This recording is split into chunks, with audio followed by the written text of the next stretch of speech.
fazer tudo que tem que fazer para glorificar o Filho. Diga para quem está do teu lado: o Filho fez tudo que era possível, tudo que foi necessário para glorificar o Pai.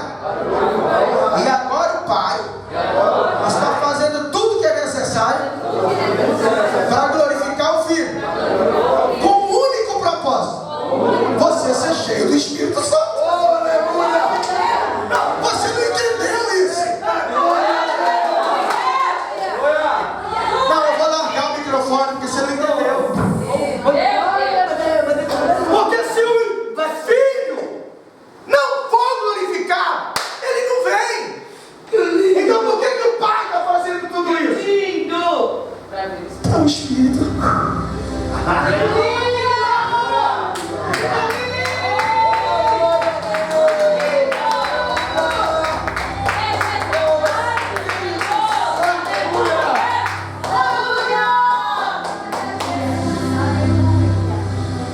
Porque eu quero que você diga algo para quem está do teu lado. Tudo isso só para você receber o Espírito. Diga assim, porque é maior. Não, você tem que falar isso. Diga assim, ó, vou te falar uma verdade. A maior frustração do Espírito Santo é não ter a oportunidade de continuar cuidando do homem. Meu Deus. Meu Jesus. Eu ministrei aqui quarta-feira. Você se prepara, você vai viajar comigo numas coisas meio loucas. Eu vou te mostrar umas coisas loucas na minha e a gente vai dar muita glória a Deus. Mas presta atenção numa coisa. Eu falei aqui que quando o diabo rebeliou, quarta-feira eu falei isso. Deus pegou a terra e escondeu a terra assim. Submergiu a terra. A terra era linda. Não era uma terra vegetal, era uma terra mineral, Ezequiel 28. E Lúcifer, querubim ungido, não era um querubim normal, querubim ungido, cuidava da terra, mas ele rebeliou. Ele levou consigo a terça parte dos anjos.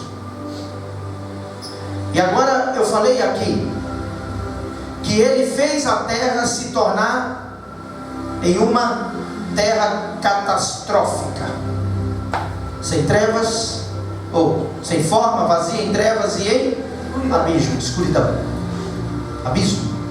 Aí o que é que Deus fez com a terra? Assim, ó. Glória! Que lindo!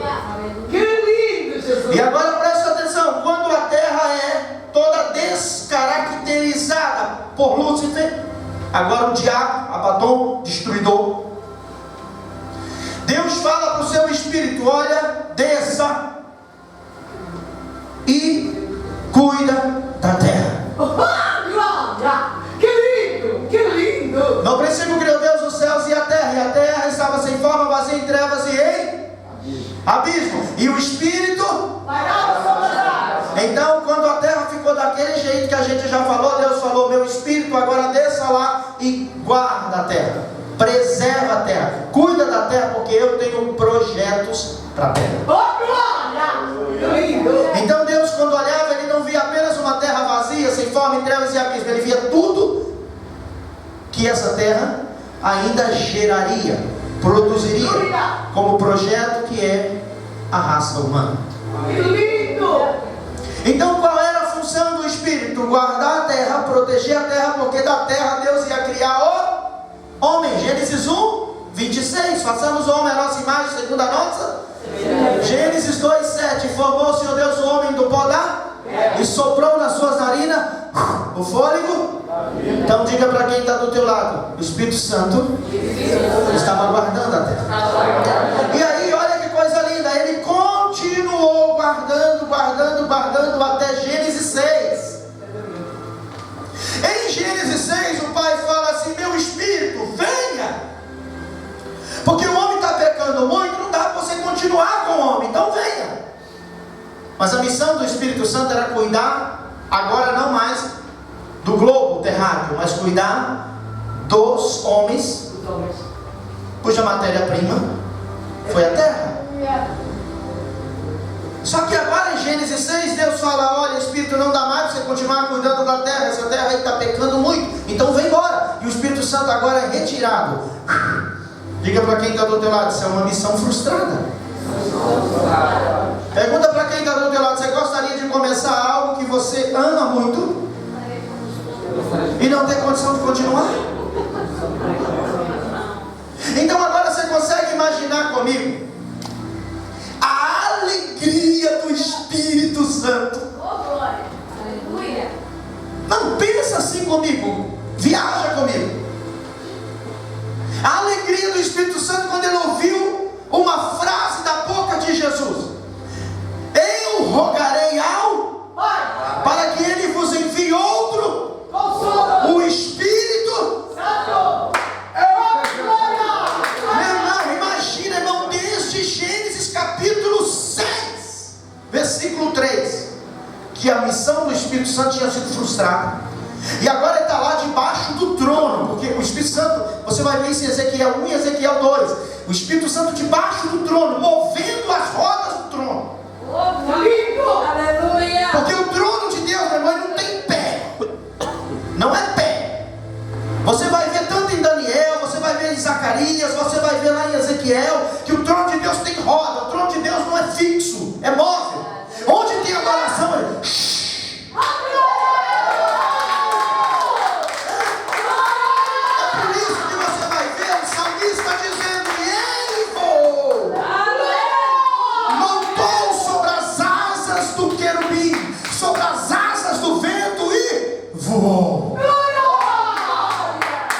Então o trono de Deus não é fixo, é móvel. Diga para quem está do teu lado: quem decide para onde o trono de Deus vai se mover são os adoradores. Então diga assim: se você adorar, o trono vai vir para cá.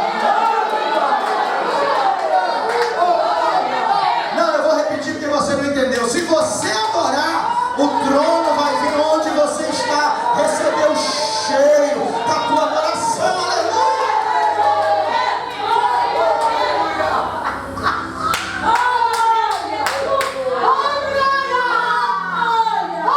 Então, queridos, olha só. Você imagina agora a alegria do Espírito Santo. Ele está lá debaixo das rodas do trono. E aí ele ouve uma voz dizendo assim: eu vou rogar ao Pai. Por que Jesus disse eu vou rogar? Porque o filho não quebra a palavra do Pai. O Pai tinha dito: meu espírito não contenderá mais. Ou seja, meu espírito não vai permanecer com os homens, eu vou retirar o meu espírito. E o filho sabia do que o Pai tinha dito. Ele disse: olha, o Pai falou assim, assim, assim, mas eu vou chegar lá e vou ter uma conversa com o Pai. Aleluia! Coloca a mão assim no ombro de quem está do teu lado e diga: você tem essa unção aí na sua vida, porque o filho teve uma conversinha com o Pai.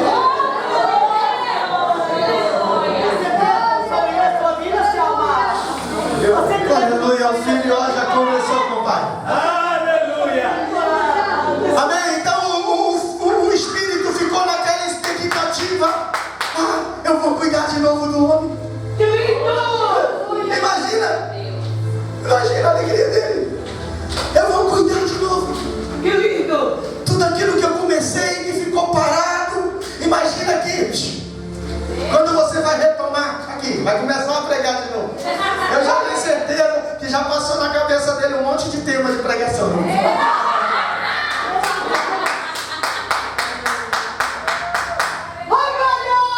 Então você imagina o Espírito Santo já pensando: agora eu vou fazer assim. Mas tinha uma palavra: ele só vai vir quando o filho subir. Quando o filho for. Então o filho vai, glorifica o Pai, se humilha. E aí o Pai, porque o filho tinha feito promessa para nós.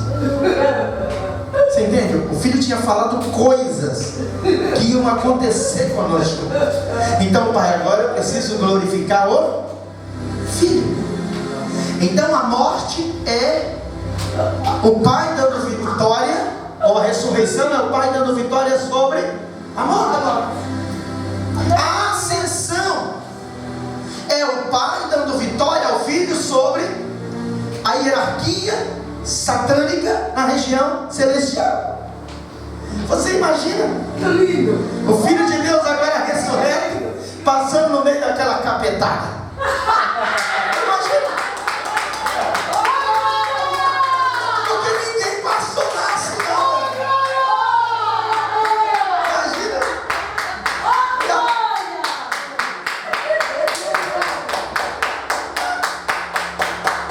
Imagina agora os principados, as potestades, os dominadores. Quem é esse que está vindo? É esse aí. Ó, esse aí, esse é o cara, meu irmão. Ó, esse aí é o Cristo ressurreto. Então deixa passar.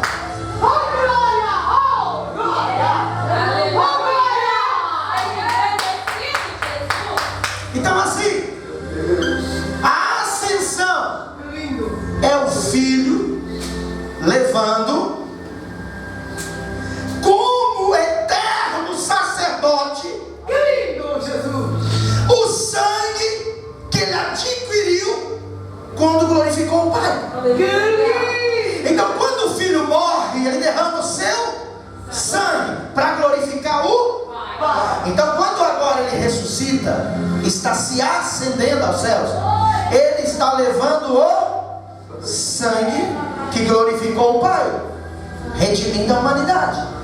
Então agora o Filho querido, imagina que coisa tremenda. Que lindo! É lindo, Jesus, é lindo! Então o Filho agora, ele vai se apresentar ao Pai. Ele fez essa oração. Imagina, ele disse: Pai, tudo bem, já chega, já dá. Eu já te glorifiquei aqui. Então agora me glorifica, deixa eu voltar aí para onde eu estava antes. E agora o Filho está indo de volta para casa. Que lindo! O que você vê em Atos 1? Aleluia. É lindo! A ascensão. A Bíblia diz que estando eles no monte, conversando com os discípulos, Paulo diz que tinha cerca de 500 irmãos quando Jesus se ascendeu aos céus. Que lindo! Então ali tinha um culto naquele monte com aproximadamente 500 pessoas. E Jesus estava ali pregando: olha, e assim, vai para Jerusalém, porque eu já falei para vocês que eu vou enviar o Espírito, a promessa do meu Pai. Então assim, vai para Jerusalém, ficai lá, até que do alto sejais revestidos. Aleluia! Imagina que culto! Que lindo! Imagina você num culto e Jesus pregando. Que lindo! E não era, Fernando, agora o Jesus Cordeiro, não, ele já tinha 40 dias que tinha ressuscitado. Que maravilha! Então eles não estavam olhando mais para alguém que estava dizendo: eu vou morrer e vou ressuscitar. Eles estavam olhando para alguém que já tinha morrido e já tinha ressuscitado. O culto era muito mais poderoso. Imagina eles naquele culto. Quem está pregando por não? Quem está pregando é o Jesus que morreu. Ele. Jesus está pregando. Ai, que lindo! E Jesus está pregando, está pregando, está pregando. Lindo, lindo, lindo, Jesus! E aí, daí a pouco, queridos, olha que coisa tremenda. Que lindo! Eles estão olhando para Jesus. E daí a pouco aqui, os pés de Jesus estão saindo da terra. Imagina. Que lindo! E Jesus está. Aleluia! Que lindo, Jesus! Então olha só. Atos capítulo 1. Diga comigo, Atos 1. É o filho voltando para casa. Diga para quem está do teu lado, em Daniel 9, versículo 13. É o filho chegando em casa.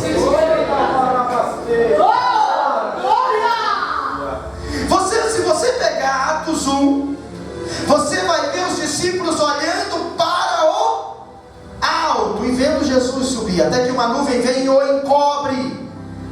Amém? Amém. E quando você vê Daniel 9:13, você vê Jesus já vindo como cordeiro sobre as nuvens. Daniel, ele fala que viu como cordeiro que vinha sobre as nuvens do céu. Então, se você correlaciona os dois textos, você vai entender que quando Jesus começa a ir de volta para casa, Atos 1 mostra ele saindo da terra para ir para casa. Daniel 7:13 mostra ele chegando em casa. E onde ele vai quando chega em casa? Aí você vai ver em Daniel capítulo 7, versículo 4. Você vai ver em Daniel 7:4 o trono do Pai. Então o versículo 4 de Daniel 7 é todo o capítulo 4 de Apocalipse. Então todo o capítulo 4 de Apocalipse se resume no versículo 4 de Daniel 7. Então o Pai está lá agora, o ancião de dias, que Daniel vê, está sentado no seu trono. E agora, no versículo 13 de Daniel 7, Daniel vê o cordeiro que vem sobre as nuvens, mas ele está querendo chegar a um lugar. A Bíblia diz que ele está procurando pelo ancião de dias, e ele é levado até a presença daquele que está no trono. E quando você vê o capítulo 7 de Daniel, versículo 5, você vai ver que surge um tribunal e livros, que é o capítulo 5 de Apocalipse. O livro selado diante daquele que estava sentado no trono. Então no versículo 4 de Daniel 7, nós temos o capítulo 4 de Apocalipse. E o versículo 5 de Daniel 7, nós temos o capítulo 5 de Apocalipse. O versículo 4 de Daniel e o capítulo 4 de Apocalipse é o trono do Pai. Aleluia. E o capítulo 7, versículo 5 de Daniel e o capítulo 5 de Apocalipse é o trono do Filho. Então o Pai está lá no trono. Amém? Olha que coisa tremenda. Aleluia. Fica aqui, filho. Abra sua Bíblia comigo em Apocalipse 4. Irmão, mesmo se não der glória a Deus, a gente vai aprender um pouquinho de cristologia hoje. Oh, aleluia. Eu já sei que vocês sabem muito, mas o conhecimento não ocupa lugar. Glória a Deus. Oh, aleluia. Aleluia. Filho, lê para mim aqui. Depois destas coisas, olhei e eis não somente uma porta aberta no céu, como também a primeira voz que ouvi, como de trombeta ao falar comigo, dizendo: sobe para aqui e te mostrarei o que deve acontecer depois destas coisas. Imediatamente eu me achei em espírito, e eis armado no céu um trono, e no trono alguém sentado. E esse que se acha assentado é semelhante no aspecto à pedra de jaspe e de sardônio, e ao redor do trono há um arco-íris semelhante no aspecto à esmeralda. Ao redor do trono há também 24 tronos, e assentados neles 24 anciões vestidos de branco, em cujas cabeças estão coroas de ouro. Do trono saem relâmpagos, vozes e trovões, e diante do trono ardem 7 tochas de fogo, que são os 7 Espíritos de Deus. Adiante do trono como que mar de vidro, semelhante ao cristal, e também no meio do trono e à volta do trono 4 seres viventes, cheios de olhos por diante e por detrás. O primeiro, tá bom? Essa é a visão que João tem. Meu Deus.